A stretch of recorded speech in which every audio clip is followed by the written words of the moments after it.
ಊಟದ ಮಹತ್ವ ಅರಿಯೋಣ, ವ್ಯರ್ಥ ಮಾಡದಿರೋಣ. ನಮ್ಮ ದುಡ್ಡಿನಲ್ಲಿ ನಾವು ಪಾನಿಪುರಿ, ಮಸಾಲೆ ಪುರಿ ತಿಂದಾಗ ಪ್ಲೇಟ್ನಲ್ಲಿ ಇರುವ ನೀರನ್ನೂ ಕುಡಿಯುತ್ತೇವೆ. ಐಸ್ ಕ್ರೀಮ್ ತಿನ್ನುವಾಗ ಅದರ ಮುಚ್ಚಳವನ್ನು ಸಹ ನೆಕ್ಕುತ್ತೇವೆ. ಕಪ್ನ ಸುತ್ತ ಅಂಟಿರುವುದನ್ನು ಬಳಿದು ತಿನ್ನುತ್ತೇವೆ. ಗೋಬಿ, ನೂಡಲ್ ತಿನ್ನುವಾಗ ಪ್ಲೇಟ್ನಲ್ಲಿ ಇರುವುದೆಲ್ಲ ಬಳಿದು ತಿನ್ನುತ್ತೇವೆ. ಹಸಿ ಕಡಲೆಕಾಯಿಯನ್ನು ಬಿಡಿಸಿಕೊಂಡು ತಿಂದ ಅನಂತರ ನಾವು ಸಿಪ್ಪೆಯಲ್ಲಿ ಒಂದು ಬೀಜ ಉಳಿದು ಬಿಟ್ಟಿದೆಯೋ ಅಂತ ತಡಕಾಡಿ ಹುಡುಕಿ ತಿನ್ನುತ್ತೇವೆ.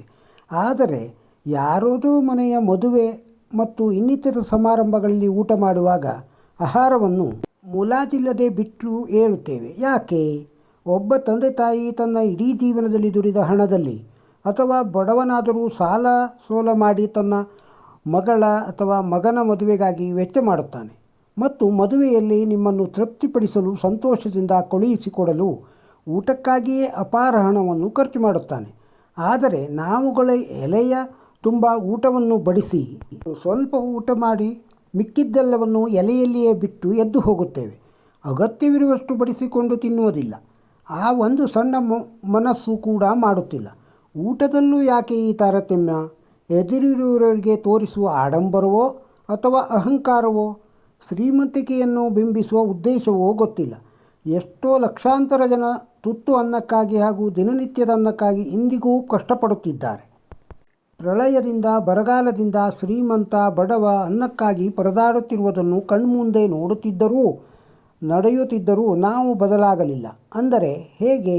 ಮುಂದೊಂದು ದಿನ ಪ್ರಕೃತಿ ವಿಕೋಪದಿಂದ ತುತ್ತು ಅನ್ನಕ್ಕಾಗಿ ಪರದಾಡುವ ಪರಿಸ್ಥಿತಿ ಎದುರಾಗುವುದರಲ್ಲಿ ಸಂಶಯವೇ ಇಲ್ಲ. ಹಾಗಾಗಿ ಆದ್ಯತೆ ಇರುವಷ್ಟು ಬಡಿಸಿಕೊಂಡು ಊಟ ಮಾಡೋಣ. ಅನ್ನವನ್ನು ವ್ಯರ್ಥ ಮಾಡದಿರೋಣ. ದೇವಸ್ಥಾನಗಳಲ್ಲಿ ಅನ್ನಪ್ರಸಾದವನ್ನು ಸ್ವೀಕರಿಸುವ ಸರಳ ಕ್ರಮಗಳು. ಬಹಳಷ್ಟು ಮಂದಿಗೆ ದೇವಸ್ಥಾನಗಳಲ್ಲಿ ಬಡಿಸುವಂಥ ಅನ್ನಪ್ರಸಾದದ ಮಹತ್ವ ತಿಳಿದಿರುವುದಿಲ್ಲ. ಅವರು ಕೇವಲ ಹಸಿವಿಗೋಸ್ಕರ ಅಲ್ಲಿ ಅನ್ನ ಬಡಿಸಲಾಗುತ್ತದೆ ಅಂತ ಭಾವಿಸುತ್ತಾರೆ. ದೇವಸ್ಥಾನಗಳಲ್ಲಿ ಮಾಡುವ ಊಟ ಅದು ಕೇವಲ ಊಟವಲ್ಲ, ನಮ್ಮ ಶರೀರವನ್ನು ಶುದ್ಧೀಕರಿಸುವಂಥ ಅಲ್ಲಿನ ದೈವೀ ಶಕ್ತಿಯ ಮಾತ್ರ ಸ್ವರೂಪ. ತಾಯಿ ಹೇಗೆ ತನ್ನ ಮಕ್ಕಳನ್ನು ಹಸುವಿನಲ್ಲಿ ಇರಲು ಬಿಡುವುದಿಲ್ಲವೋ ಹಾಗೆಯೇ ನಮ್ಮ ದೇವರುಗಳು ಕೂಡ ತಮ್ಮ ಸಾನ್ನಿಧ್ಯಕ್ಕೆ ಬಂದವರು ಹಸುವಿನಿಂದ ಮರಳುವುದನ್ನು ಇಚ್ಛಿಸುವುದಿಲ್ಲ. ಅದೇ ಕಾರಣಕ್ಕೆ ಯಾವುದೇ ದೇವಸ್ಥಾನದಲ್ಲೂ ಬ್ರಹ್ಮ ಕಳಶವಾಗಲಿ ಅಥವಾ ಅಲ್ಲಿನ ನಿತ್ಯ ಅಥವಾ ವಾರಕ್ಕೆ ಒಂದು ಅಥವಾ 2 ಬಾರಿಯಾದರೂ ಅನ್ನ ಸಂತರ್ಪಣೆ ಮಾಡುವ ಕಾರ್ಯಕ್ರಮ ಮಾಡಿದಾಗ ಅಲ್ಲಿಗೆ ಅಕ್ಕಿಯಿಂದ ಹಿಡಿದು ದವಸ ಧಾನ್ಯಗಳ ಸಹಿತ ತರಕಾರಿಗಳು ಸಹಿತ ರಾಶಿ ರಾಶಿ ಬಂದು ಬೀಳುತ್ತದೆ. ಇದಕ್ಕೆ ಮುಖ್ಯ ಕಾರಣವೇ ಅದರ ಪವಿತ್ರತೆ ಮತ್ತು ಅಲ್ಲಿನ ಸಾನ್ನಿಧ್ಯದ ಆಕರ್ಷಣೆ. ಊಟ ಮಾಡುವ ಕ್ರಮವನ್ನು ಸರಳವಾಗಿ ನೋಡೋಣ. ಎಲ್ಲರಿಗೂ ಕೂಡ ಬ್ರಾಹ್ಮಣರಂತೆ ಶಾಸ್ತ್ರಬದ್ಧವಾಗಿ ಊಟ ಮಾಡಲು ಗೊತ್ತಿರುವುದಿಲ್ಲ ಮತ್ತು ಸಾಧ್ಯವೂ ಆಗುವುದಿಲ್ಲ. ಪ್ರತಿಯೊಬ್ಬ ಮನುಷ್ಯನಿಗೂ ಅವರವರದೇ ಆದ ಮೈಂಡ್ ಸೆಟ್ ಅಂತ ಇರುತ್ತದೆ. ಅದನ್ನು ಬದಲಿಸುವುದು ಅಷ್ಟು ಸುಲಭ ಅಲ್ಲ. ಮೊದಲಿಗೆ ಊಟಕ್ಕೆ ಕುಳಿತುಕೊಳ್ಳುವಾಗ ಅದಕ್ಕೊಂದು ಸೂಕ್ತ ಭಂಗಿ ಅಂತ ಇರುತ್ತದೆ.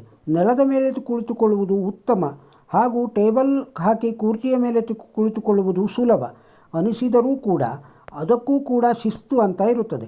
ಎಲೆಯನ್ನು ಹಾಕುವಾಗ ನೇರ ಎಲೆ ಹಾಕುವುದಕ್ಕಿಂತ ಈ ರೀತಿ ಫೋಟೋದಲ್ಲಿರುವಂತೆ ಅಡ್ಡ ರೀತಿಯ ಎಲೆ ಹಾಕುವುದು ಅತ್ಯುತ್ತಮ. ಹಾಗೂ ಎಲೆಯ ಯಾವ ಭಾಗ ಯಾವ ಕಡೆಗೆ ಬರಬೇಕು ಅನ್ನೋದು ಮುಖ್ಯವಾಗುತ್ತದೆ. ಈ ಕೆಳಗಿನ ಭಾವಚಿತ್ರದಲ್ಲಿ ತೋರಿಸಿದಂತೆ ಎಲೆಯ ತುದಿಯು ನಮ್ಮ ಎಡಭಾಗಕ್ಕೆ ಬರಬೇಕು. ಮೊದಲು ಭಾಗವು ನಮ್ಮ ಬಲಭಾಗಕ್ಕೆ ಬರಬೇಕು. ತುಳುನಾಡಿನಲ್ಲಿ ಅಂದರೆ ಕಾಸರಗೋಡು, ದಕ್ಷಿಣ ಕನ್ನಡ, ಉಡುಪಿ, ಉತ್ತರ ಕನ್ನಡ ಜನರು ಈ ಕ್ರಮವನ್ನು ತಪ್ಪುವುದಿಲ್ಲ. ಆದರೆ ಇತ್ತೀಚೆಗೆ ನಮ್ಮ ಯಾವ ಜನತೆಗೆ ಇದರ ಬಗ್ಗೆ ಮಾಹಿತಿ ಇಲ್ಲ. ಅದು ಹಾಗೇ ಇರಲಿ. ಮುಂದೆ ಹಿಂದಿನ ಕಾಲದಲ್ಲಿ ಊಟಕ್ಕೆ ಕುಳಿತವರಿಗೆ ಮೊದಲು ಎಲೆಗೆ ನೀರು ಹಾಕಿದ ನಂತರ ಎಲೆಯನ್ನು ಶುದ್ಧಪಡಿಸಿದ ನಂತರ ಹಾಕುವುದು ಉಪ್ಪು. ಉಪ್ಪು ಯಾಕೆ ಹಾಕುವುದು ಅಂದರೆ ಉಪ್ಪಿನ ಋಣ ಅಂತ. ಉಪ್ಪು ತಿಂದ ಮನೆಗೆ 2 ಬಗೆ ಬಾರದು ಅನ್ನೋದು ನಮ್ಮ ಸಂಪ್ರದಾಯ. ಈಗ ಉಪ್ಪಿನ ಬದಲಿಗೆ ಉಪ್ಪಿನಕಾಯಿಯಿಂದಲೇ ಬಡಿಸುವುದನ್ನು ಪ್ರಾರಂಭ ಮಾಡುತ್ತಾರೆ. ಅನಂತರ ಚಟ್ನಿ, ಪಲ್ಯ ಇತ್ಯಾದಿಗಳನ್ನು ಬಡಿಸುತ್ತಾ ಕೊನೆಗೆ ಅನ್ನವನ್ನು ಬಡಿಸುತ್ತಾರೆ. ಅನ್ನವನ್ನು ಬಡಿಸಿದ ಬಳಿಕ ಸಾರು ಬಡಿಸುತ್ತಾರೆ. ಸಮಸ್ಯೆ ಇರುವುದು ಇಲ್ಲಿ. ಕೆಲವೊಂದು ಮಂದಿ ತಮ್ಮ ಎಲೆಗೆ ಚಟ್ನಿ ಬಿದ್ದಾಗಲೇ ತಕ್ಷಣವೇ ಅದನ್ನು ನೆಕ್ಕಿ ಎಲೆಯನ್ನು ಶುದ್ಧ ಮಾಡುತ್ತಾರೆ. ಅನಂತರ ಪಲ್ಯ ಹಾಕಲಿಕ್ಕೆ ತಡ ಇಲ್ಲ, ಬಡಿಸುವ ಕೈ ಎತ್ತುವ ಮೊದಲೇ ಅದನ್ನು ನುಂಗಿಯಾಗುತ್ತದೆ. ಅದೆಲ್ಲವೂ ತಪ್ಪು ಕ್ರಮಗಳು. ಕ್ರಮವಾಗಿ ಅನ್ನವನ್ನು ಬಡಿಸಿ ಸಾರು ಬಡಿಸಿದ ಬಳಿಕವಷ್ಟೇ ಅನ್ನ ಸೇವನೆಗೆ ಪ್ರಾರಂಭ ಮಾಡಬೇಕು. ಅನ್ನವನ್ನು ಮುಟ್ಟುವುದಕ್ಕಿಂತ ಮೊದಲು ಭಗವಂತನನ್ನು ಪ್ರಾರ್ಥಿಸಿ, ಈ ಅನ್ನವು ನನಗೆ ನನ್ನ ಶರೀರಕ್ಕೆ ಆರೋಗ್ಯವನ್ನು ನೀಡುವಂತಾಗಲಿ, ನನ್ನ ಒಳಗೆ ಸತ್ವ ಶಕ್ತಿಯನ್ನು ತುಂಬಿಸುವಂತಾಗಲಿ. ನನ್ನ ಶರೀರದಲ್ಲಿ ಇರುವಂತಹ ವಿಷದ ಅಂಶವನ್ನು ಈ ಅನ್ನಪ್ರಸಾದವು ತೊಡೆದು ಹಾಕುವಂತಾಗಲಿ. ನಾನು ಹೊರಗಡೆ ತಿಂದಿರುವಂತಹ ಅಶುದ್ಧ ಆಹಾರಗಳು ಇದ್ದರೆ, ಅದರಿಂದ ನನ್ನ ಶರೀರಕ್ಕೆ ಕಲ್ಮಶಗಳಿದ್ದರೆ ಅದು ನಿವಾರಣೆಯಾಗಲಿ. ಮುಂದಕ್ಕೆ ನಾನು ನನ್ನ ಆರೋಗ್ಯಕ್ಕೆ ಬೇಕಾದ ಉತ್ತಮ ಆಹಾರವನ್ನೇ ಸೇವಿಸುವಂತಾಗಲಿ. ಈ ಆಹಾರ ಸೇವನೆಯಿಂದ ನನ್ನೊಳಗೆ ಪರಿಶುದ್ಧ ಭಕ್ತಿ ತುಂಬುವಂತಾಗಲಿ. ಈ ಪ್ರಕೃತಿಯು ಅಥವಾ ದೇವರು ಕೊಟ್ಟಂತಹ ಈ ಶರೀರವನ್ನು ಅಮರಣಾಂತ ಅಂದರೆ ಸಾಯುವವರೆಗೆ ಕೂಡ ಆರೋಗ್ಯದಿಂದ ಇರುವಂತೆ ಕಾಪಾಡು ತಾಯೇ ಅಂತ ಪ್ರಾರ್ಥನೆ ಮಾಡಬೇಕು. BP, ಶುಗರ್ ಅಥವಾ ಇತರೆ ಕಾಯಿಲೆಗಳು ಇರುವವರು ತನ್ನೊಳಗೆ ಇರುವಂತಹ ಈ ಕಾಯಿಲೆಗಳನ್ನು ಗುಣಪಡಿಸು ತಾಯಿ, ಅನ್ನ ನನಗೆ ಔಷಧಿಯಾಗಲಿ ಅಂತ ಪ್ರಾರ್ಥನೆ ಮಾಡಬೇಕು. ಅನಂತರ ಅನ್ನಾಹಾರವನ್ನು ಸ್ವೀಕಾರ ಮಾಡಬೇಕು. ತದ ಬಳಿಕ ಊಟ ಮುಗಿದ ಬಳಿಕ ಇನ್ನೇನು ಏಳಬೇಕು ಅನ್ನುವಷ್ಟರಲ್ಲಿ ಎಲೆಯನ್ನು ಕಿಂಚಿತ್ತಾಗಿ ಇರುವಲ್ಲಿಂದ ಸರಿಸಬೇಕು ಮತ್ತು ಭಕ್ತಿಯಿಂದ ಕೃತಜ್ಞತೆಯನ್ನು ಸಲ್ಲಿಸಬೇಕು. ಎಲೆಯನ್ನು ಸರಿಸುವುದು ಯಾಕೆಂದರೆ ಪ್ರಕೃತಿಗೆ ನಾವು ಹೇಳುವುದು ನನ್ನ ಊಟ ಮುಗಿದಿದೆ ಅಂತ. ಪ್ರಾರಂಭಿಸುವುದು ಹೇಗೆ ಮುಖ್ಯವೋ ಮುಗಿಸುವುದು ಕೂಡ ಅಷ್ಟೇ ಮುಖ್ಯವೇ ಆಗಿರುತ್ತದೆ. ಬಹುತೇಕ ಮಂದಿ ದೇವಸ್ಥಾನಗಳಿಗೆ ಹೋಗುವಾಗ ದೇವರ ಅನ್ನಪ್ರಸಾದವನ್ನು ನಿರ್ಲಕ್ಷ್ಯ ಮಾಡುತ್ತಾರೆ. ಸಮಯ ಇಲ್ಲ ಅಂತಾದರೆ, ಅಥವಾ ವಿಪರೀತ ಜನಸಂದಣಿ ಭಕ್ತರ ಸಂಖ್ಯೆ ಇದ್ದರೆ, ಅಥವಾ ಅಲ್ಲಿ ವ್ಯವಸ್ಥೆಗಳು ಸರಿಯಾಗಿ ಇಲ್ಲದಿದ್ದರೆ ಆ ಸಂದರ್ಭಗಳಲ್ಲಿ ಊಟವನ್ನು ಬಿಟ್ಟು ಬೇರೆ ಹೊರಗಡೆ ಊಟ ಮಾಡಬಹುದು. ನಮ್ಮ ಅಹಂಕಾರಕ್ಕೆ ಕಾರಣವಾಗಿ ಅಥವಾ ನಾನು ದೇವಸ್ಥಾನದ ಊಟ ಮಾಡುವುದಿಲ್ಲ, ಊಟ ಒಳ್ಳೆಯದಿಲ್ಲ ಅನ್ನುವ ಕಾರಣ ಕೊಟ್ಟು ಊಟವನ್ನು ತ್ಯಜಿಸಿ ಹೋಗಬಾರದು. ಹೊರಗಡೆ ಹೋಟೆಲ್ನಲ್ಲಿ ರುಚಿಕರವಾದ ಬಗೆಬಗೆಯ ತಿನಿಸುಗಳನ್ನು ತಿನ್ನಬಹುದು, ಊಟ ಮಾಡಬಹುದು ಎಂಬ ಅತಿ ಆಸೆಯಿಂದ ಬಾಯಿ ಚಪಲದಿಂದ ದೇವರನ್ನು ಊಟವನ್ನು ತಿರಸ್ಕರಿಸಬಾರದು. ಮೊದಲೇ ಹೇಳಿದಂತೆ ನಿರಂತರವಾಗಿ ಮತ್ತು ನಿತ್ಯವಾಗಿ ಪದೇ ಪದೇ ಹೋಗುವವರನ್ನು ಹೋದಷ್ಟು ಬಾರಿ ಊಟ ಮಾಡಬೇಕಾದ ಅವಶ್ಯಕತೆ ಇರುವುದಿಲ್ಲ. ಹಾಗೆಯೇ ನಮ್ಮ ಊರಿನ ದೇವಸ್ಥಾನಗಳಲ್ಲಿ ಕೂಡ ಊಟ ಮಾಡಬೇಕು, ಯಾವಾಗಲೂ ಊಟ ಮಾಡಬೇಕು, ಹೋದಷ್ಟು ಬಾರಿ ಊಟ ಮಾಡಬೇಕು ಅಂತ ಇಲ್ಲ. ಹೊರಗಿನಿಂದ ಬಂದವರಿಗೆ ಊಟ ಸಿಗುವ ಹಾಗೆ ಮಾಡಿದರೆ ಅದೂ ಕೂಡ ಪುಣ್ಯದ ಫಲವೇ ಆಗಿರುತ್ತದೆ. ದೇವಸ್ಥಾನಗಳಲ್ಲಿ ಸೇವಿಸುವ ಅನ್ನಪ್ರಸಾದವು ನಮ್ಮ ಒಳಗಿನ ಅಹಂಕಾರವನ್ನು ದಮನ ಮಾಡುವಂತಿರಬೇಕು. ಹೊರಗಡೆ ಹೋಗಿ ನಮ್ಮಲ್ಲಿ ದುಡ್ಡಿದೆ ಅಂತ ಅದನ್ನು ಕೊಡಿ ಇದು ಕೊಡಿ ಅಂತ ಆರ್ಡರ್ ಮಾಡಿ ತರಿಸುತ್ತೇವೆ. ಆದರೆ ದೇವಸ್ಥಾನಗಳಲ್ಲಿ ಅವರು ಏನು ಬಡಿಸುತ್ತಾರೆ ಅದನ್ನಷ್ಟೇ ತಿನ್ನಬೇಕು.